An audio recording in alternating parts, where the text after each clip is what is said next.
Hello YouTube.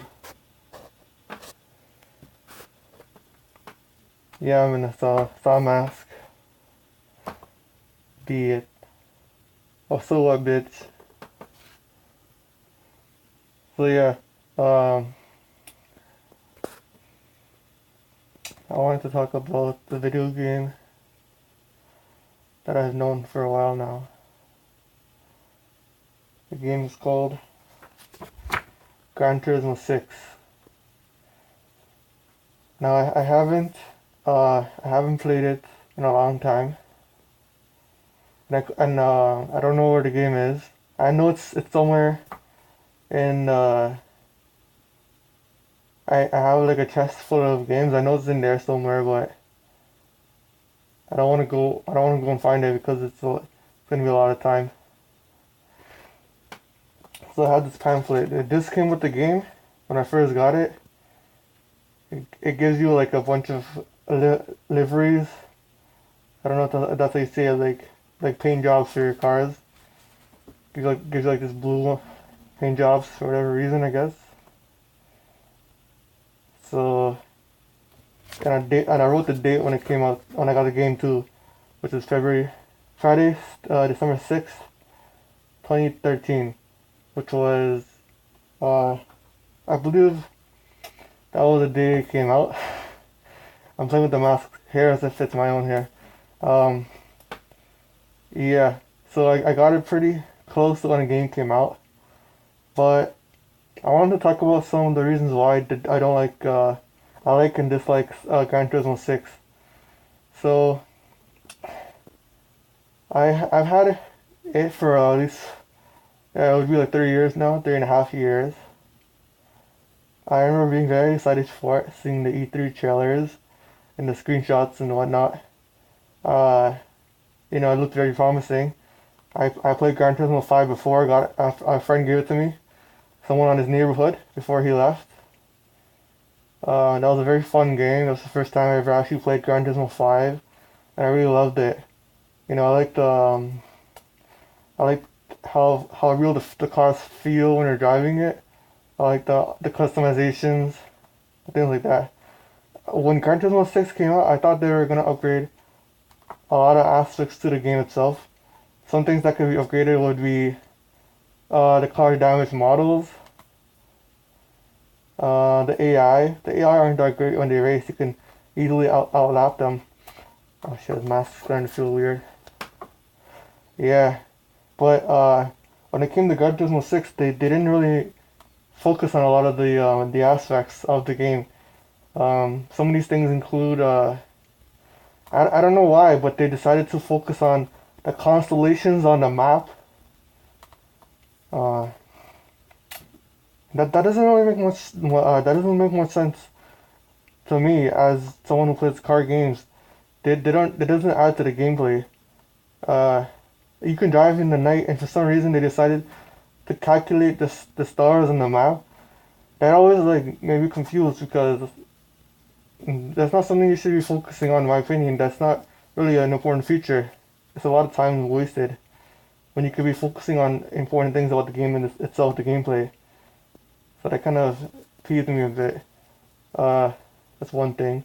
Another thing was that they had stuff like floating on the moon. You have moon missions where you drive a Land Rover, which is like a 1960s vehicle, and you drive it on the moon. And you did some missions with it, and again, I mean it's kind of cool, but I want to see some actual things that they can improve on the gameplay itself. These things don't seem that important.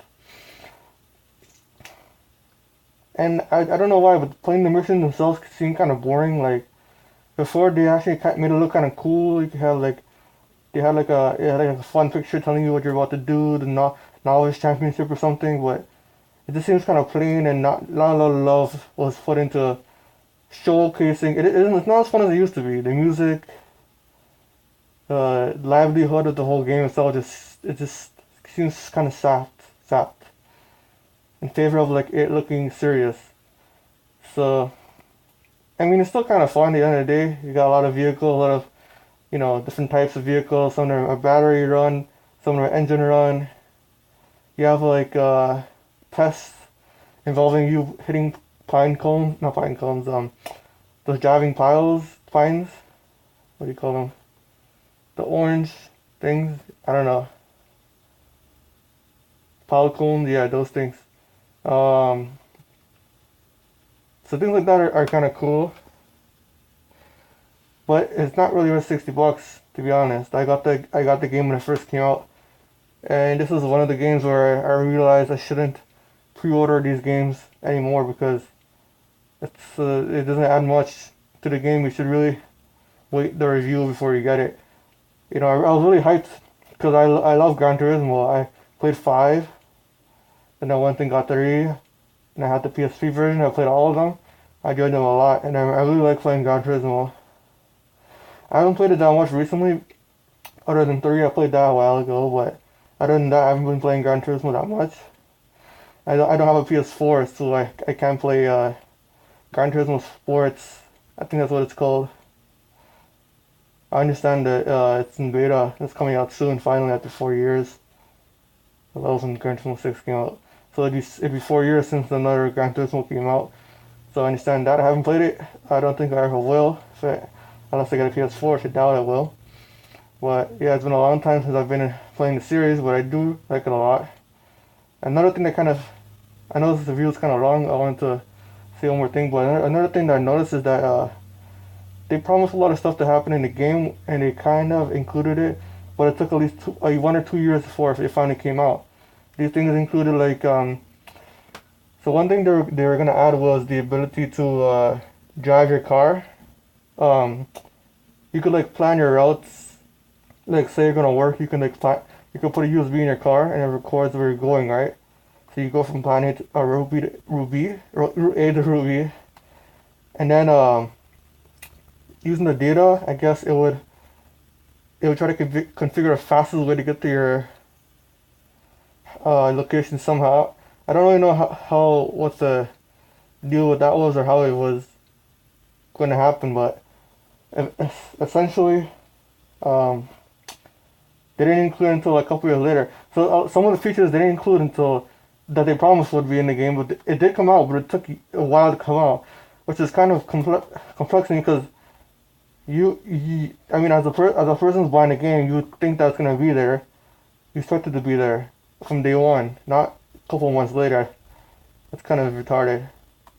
Another thing that they didn't include until years later was the series Race B. I think that's what it's called. It's basically, I know it's not really an important feature. It's basically just you're on the passenger side and you're telling the driver how to drive. You drive slow, drive fast during the race.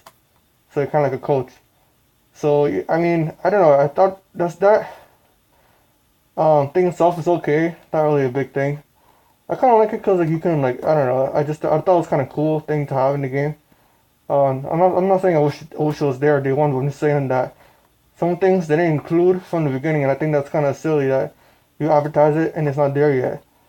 Uh, even if you're a big company, you shouldn't be doing this kind of stuff. It should be there. Um,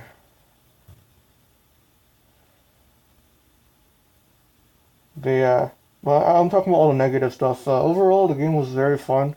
I remember having a lot of fun driving the Toyota Supra, tuning it out, maximizing it, customizing it, driving, drifting, turbo, having these drag races, sharing how to tune the car with other people online. It was a great experience.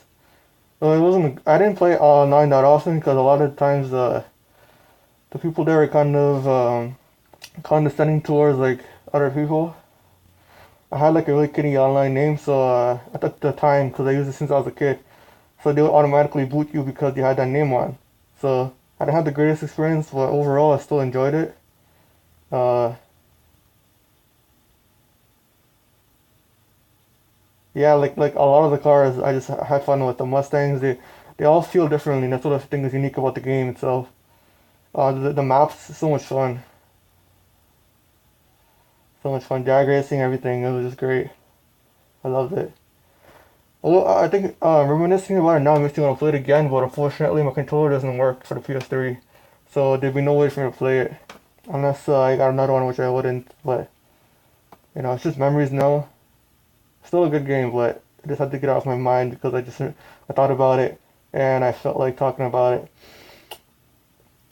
So, do you have any, I don't know, experiences with Gran Turismo? Maybe we could talk about it. I doubt anyone has actually played the game or you know, I don't know. I doubt it's still trending because people are talking about Gran Turismo Sport now. So Gran Turismo 6 is kind of in the dust. And that's all I gotta say. Alright. Peace, YouTube.